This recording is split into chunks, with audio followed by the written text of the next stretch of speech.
This content is produced by Pass the CSLB, an independent audio-first study companion for busy California B general candidates. I build these lessons from official CSLB study guide topics and reputable source-backed California materials, so you can study on the go.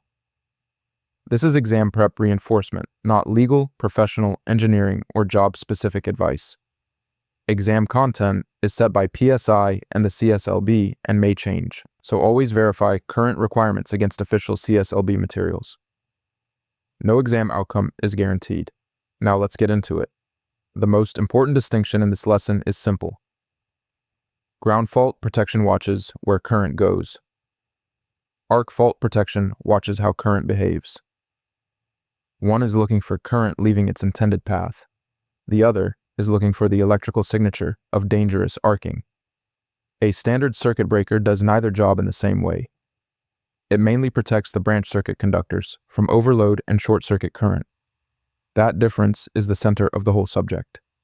For field supervision, I do not want you treating every protective device as just another expensive breaker. Each one answers a different question. Is current escaping toward ground, possibly through a person?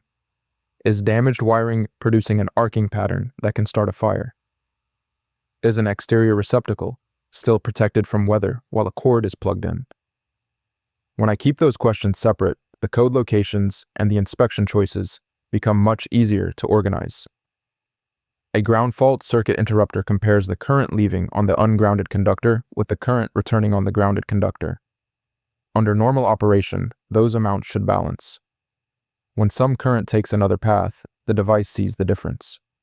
A Class A ground fault circuit interrupter is designed to trip when that imbalance reaches roughly 4 to 6 milliamperes.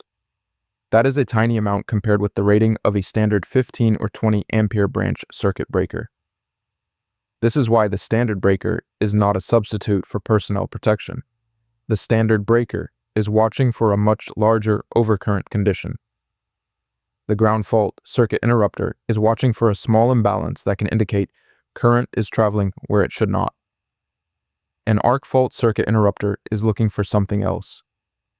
It analyzes the current pattern for signatures associated with dangerous arcing. A loose connection, damaged insulation, a crushed cable, or a conductor injured by poor fastening can create an arc without drawing enough current to trip a normal breaker immediately. The arc fault device is intended to recognize that kind of abnormal behavior. I put the two devices side by side because this is the cleanest memory connection. Ground fault means missing current. Arc fault means abnormal current pattern. Shock protection points you toward the ground fault device. Fire protection from arcing points you toward the arc fault device. Some dwelling circuits need both forms of protection, so the practical answer may be a dual function breaker or another code compliant arrangement selected by the electrical contractor. I want to be precise here. Dual protection does not make the two functions interchangeable. A circuit can satisfy the arc fault requirement and still miss a required ground fault condition. It can also have ground fault protection and still lack required arc fault protection. During estimating and rough coordination, I treat those as two separate checkboxes until the electrical design shows how both are being provided. California Electrical Code Section 210.8 is the main locator behind dwelling ground fault requirements discussed in this lesson. For dwelling units, that section identifies bathrooms, garages, and outdoor receptacles as key locations. It also covers receptacles within 6 feet of the outside edge of a sink, bathtub, or shower stall. The measurement is tied to the outside edge, not to a convenient point chosen in the field. The voltage range is another important update to keep in mind. In the listed dwelling locations, the requirement reaches receptacles from 125 volts through 250 volts, subject to the exact circuit conditions and exceptions in the current code. That means a contractor should not assume that only familiar 120-volt convenience receptacles matter. Dishwashers and laundry areas deserve separate attention because the code includes appliance-specific and area-specific protection requirements. A dishwasher can require ground fault protection regardless of whether somebody thinks it is far enough from the sink. That is a classic estimating and inspection trap. The appliance is under the counter, the outlet may be hidden, and the protection may be forgotten until testing or final inspection. I use this location table as an awareness check, not as a substitute for the current code book.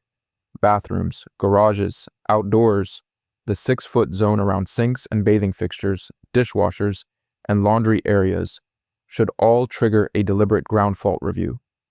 Outdoors adds another layer because the receptacle enclosure may also need to remain weatherproof while a plug is inserted. The best field habit is to ask the question before finishes cover the work. Where is the protective device? What exactly does it protect? Can it be tested and reset without moving a heavy appliance or taking apart a cabinet? If the answer depends on a receptacle buried behind a refrigerator, washing machine, or fixed equipment, I treat accessibility as a problem that needs correction before closeout. The term readily accessible matters. The protective device should be reachable for testing, reset, inspection, or replacement without tools, portable ladders, or moving a major obstacle. A hidden outlet may still have power, but that does not make the reset device properly accessible.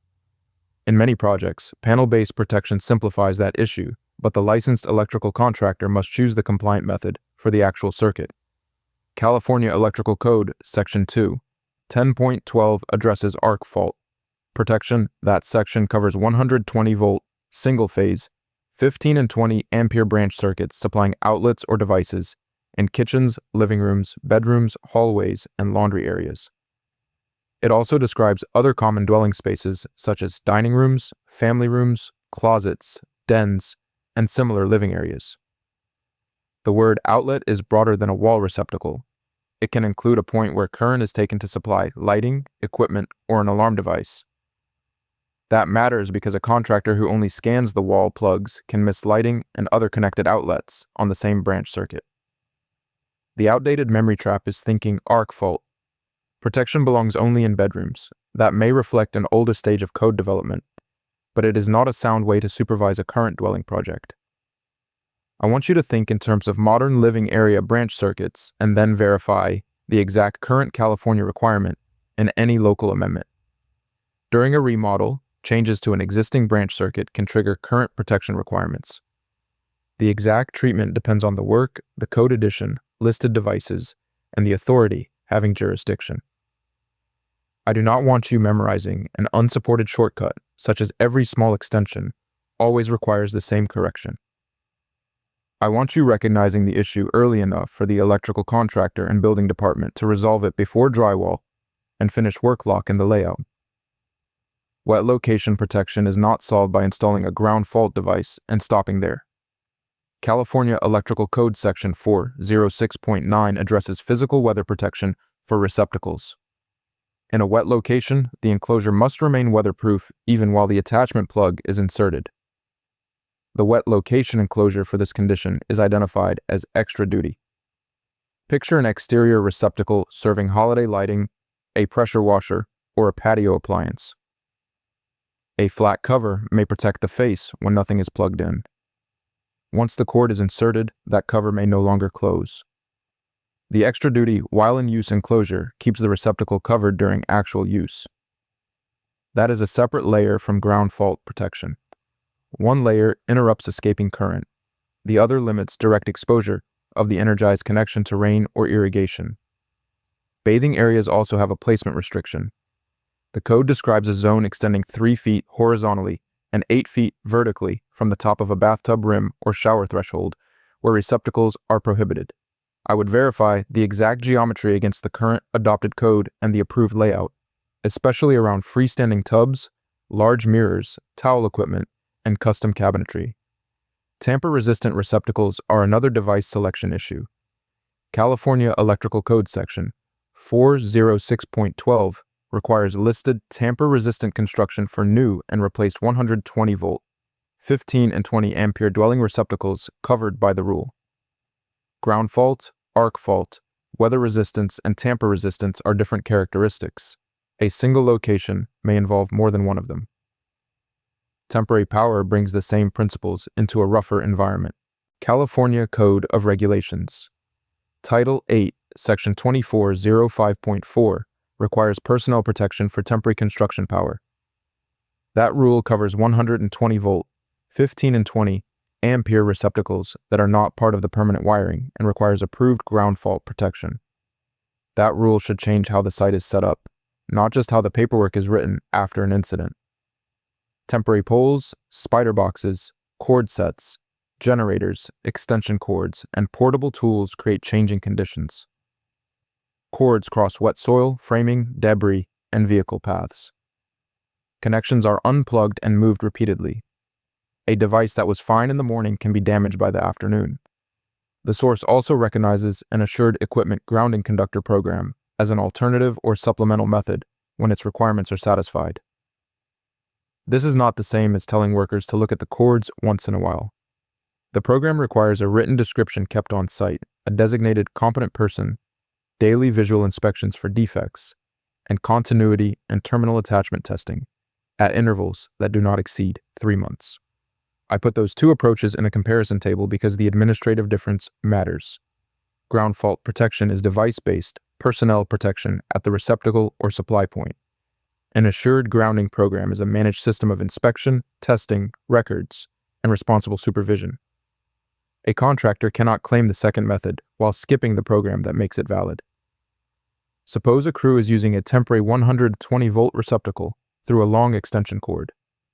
The ground prong is missing, the jacket is crushed, and the cord has been lying in wet soil. The correct supervision response is not to defeat the ground fault device, because it keeps tripping. The work should stop long enough for the damaged equipment and wet connection conditions to be addressed by qualified personnel. Repeated tripping is information. It may be nuisance related, or it may be identifying leakage or damage. Bypassing the protection throws away the warning without correcting the condition. I also do not assume that a portable generator automatically removes the ground fault issue. The governing rules describe a narrow exception tied to generator size, wiring configuration, and isolation from the frame and grounded surfaces. Because those details are equipment specific, I treat generator protection as something to verify, not guess. The general B boundary is just as important as the electrical rule. California Business and Professions Code, Section 7057 describes general building work as involving at least 2 unrelated building trades or crafts, with special treatment for framing and carpentry. That allows a general B contractor to coordinate electrical work as part of a qualifying multi-trade project. A bathroom addition is a good example. Framing, plumbing, electrical, drywall, tile, and finish work must be sequenced. The general B contractor can coordinate the licensed electrical subcontractor, verify that box locations match the plans, make sure required protection is included in the estimate, and catch visible conflicts before concealment. That does not turn the B license into a C10 license. A standalone panel upgrade, a receptacle replacement project, or another electrical-only contract is different. I would not treat the B license as a universal umbrella for that work. The contractor needs the proper specialty authority and qualified electrical performance for the contract actually being offered. This distinction affects more than licensing. It keeps supervision focused on the right responsibilities. The general B contractor should recognize missing protection, blocked access, bad sequencing, and obvious device selection conflicts. The licensed electrical contractor is responsible for the electrical installation, circuit design, terminations, testing, and code-compliant method. Clear scope and early coordination prevent the general contractor from drifting into work that belongs to the electrical trade. Consider a hypothetical kitchen remodel involving structural repair, plumbing relocation, cabinets, finishes, and new electrical work. Because the project uses multiple unrelated trades, the general B contractor coordinates the complete job. The kitchen branch circuits may need arc fault protection, and receptacles or appliances may also need ground fault protection. A dual-function breaker can be one practical solution, but the field check is not simply whether an expensive breaker appears in the panel. The contractor should verify that the intended circuits and outlets are actually protected and that the devices remain accessible. Now consider a hypothetical bathroom rough-in. A receptacle box lands directly inside the prohibited tub or shower zone. The cheapest moment to catch that problem is before drywall, waterproofing, tile, mirrors, and cabinets. The point is not to wait for the inspector to design the correction. The point is to compare the rough layout with the approved plans and current code while relocation is still straightforward. The same timing principle applies outside.